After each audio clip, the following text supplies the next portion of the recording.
Hello, my name is Andrei Still Kulikov, and in this video I'd like to talk about trends and time series. So what is trend? The trend component of a time series represents a persistent long-term change in the meaning of the series. The trend is the slowest moving part of a series, the part representing the largest time scale of importance. In a time series of product sales, an increasing trend might be the effect of a market expansion as more people become aware of the product year by year. So here is the example. We know about trends, some information, but not all information. Okay, so let's do some data science. So I have a data set with the temperature in Delhi. So here is the date and some other features, but I'll use mostly mean temp of that day. So in Kaggle I do it. Thank you, Kaggle. Kaggle. So some inputting and some work with this data set. So I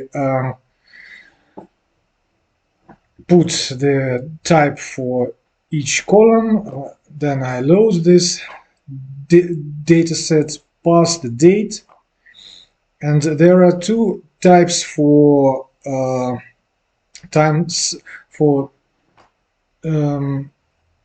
analytics of trends. So first of it is a time dummy. So I'll create a time dummy and okay, there are two kinds of features unique to time series: time step features and log features. Time step features are features we can derive directly from the time index, so it's simply the date. And the most basic time step feature is the time dummy, which counts off time steps in the series from beginning to end. Yes, and it is date index. Date index. So it is from 0 till the end of the date set. It's time dummy, not this date, but simple number. And there is another. It's the lag features. To make a lag feature, we shift the observation of the target series so that they appear to have occurred late in time. Here we've created a one-step lag feature, though shifting by multiple steps is possible too. So after this commands, we've got lag. Sorry. Here is one. Yes, a lag feature. So here appears here. This appears here, shifting with 1. Later I'll do it for 6, I suppose. So what we've got, one advantage linear regression has over more complicated algorithms is that the models it creates are explainable. It's easy to interpret what contribution each feature makes to the predictions. In the model, target is equal weight, feature, and bias. So the weight tells you by how much the target changes on average for each unit of change in the feature. So many words. it's a complex thing for me, yes, and I'm trying to make it more clear for me and for you. Sorry. So after making some plots, we've got a linear regression of the mean temperature using date index, yes, and mean temperature. But what we see, as the temperature is seasonable, so we cannot use the uh, li line regression, linear regression here, because we shall get an error later. So, and the other, yeah, time plot of mean temp. So here is the prediction with linear regression. Yes, so the next step is fitting of the model using this data, and it is similar with. So okay, let's continue. So here is the fitting with uh, data index and mean temp, and here is it's the same as without fitting. Okay, maybe.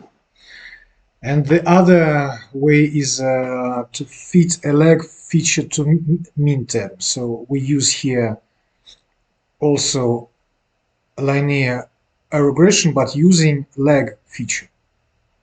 Cool, cool. Uh, yes, here is the dropping of one row because it appeared here.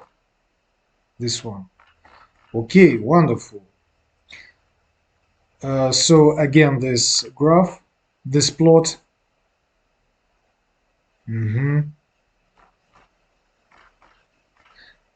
And here is the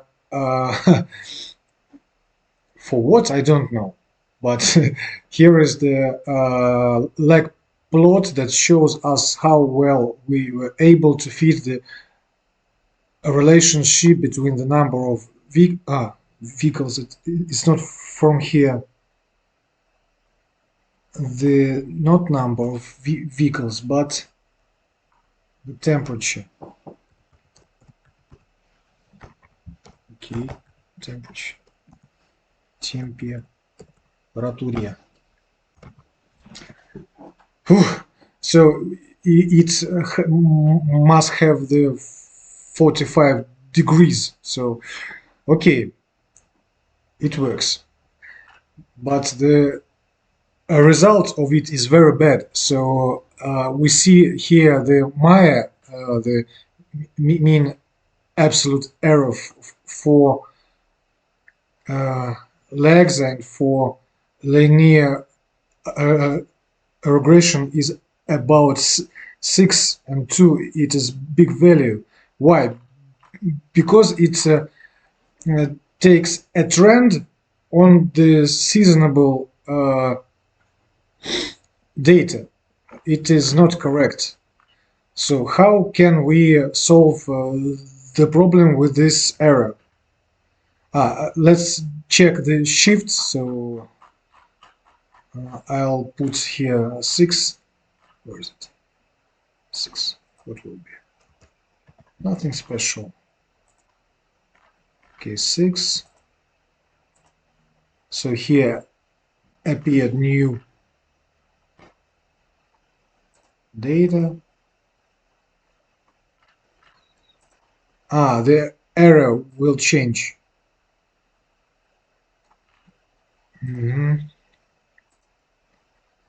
This one, this one, okay, this one.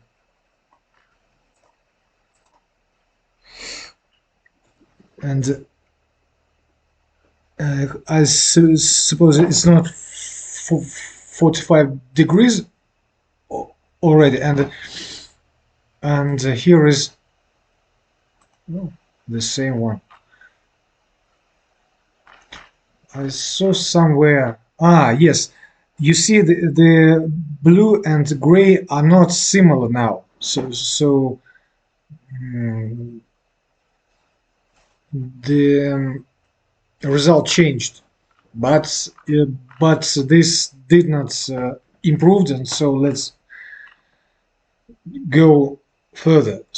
So to create a trend feature can be used a deterministic process, and in to create a feature set for a cubic trend model. Okay, also create then I'll create a 90 days forecast. I'll use a function from the stats model library called deterministic process. Using this function will help us avoid some tricky failure cases that can arise with time series and linear regression. Okay, the order argument refers to polynomial order: 1 for linear, 2 for quadratic, 3 for cubic, and so on. So here is this order.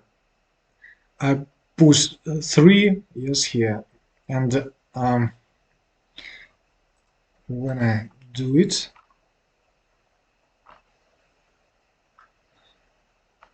and I want this is done to forecast. Yes, I want to know what temperature will be in 90 days, but it doesn't work because so I've got a series of new data, so it is 90, yes, and I can forecast for asking for some data here, and I'll get the result, or the number, and I'll get the result. Okay, but how it looks on the plot? It looks wonderful because this will be not correct. I'll get not bad data, bad results. So if I put here, for example, 270, I'll get why?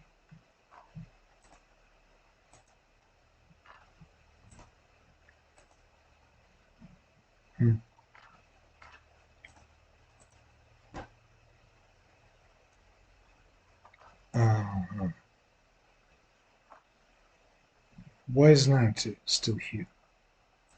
Strange. Appeared the correct number. So I get this trend, but it mustn't be a trend because it is periodic data. So I can do some funny thing that I'll put here not 3 but for example 11.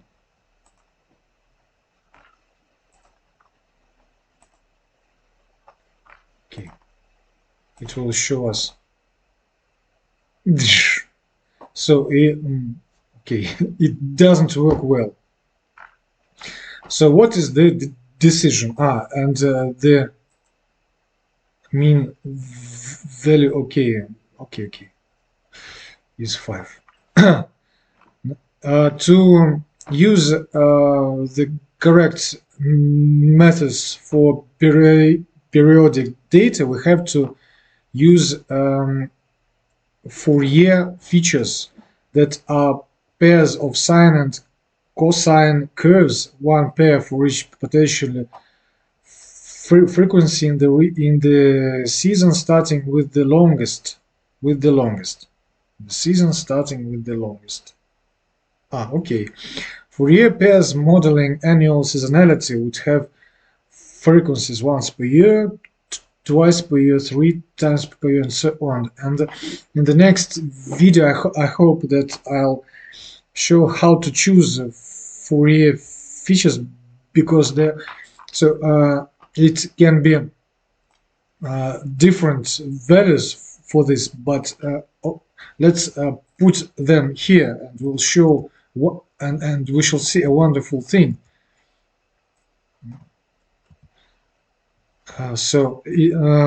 To work with it, we have to put to these commands. So okay.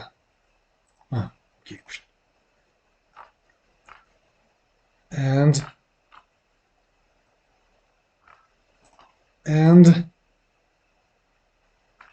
oh, it's cool. So we can now predict correct data here. And so let's remember 27, and now will be 29. And the main thing is that the error is 1.6, and it's beautiful. Okay, that's now for today. Thank you very much for watching. See you later. Goodbye.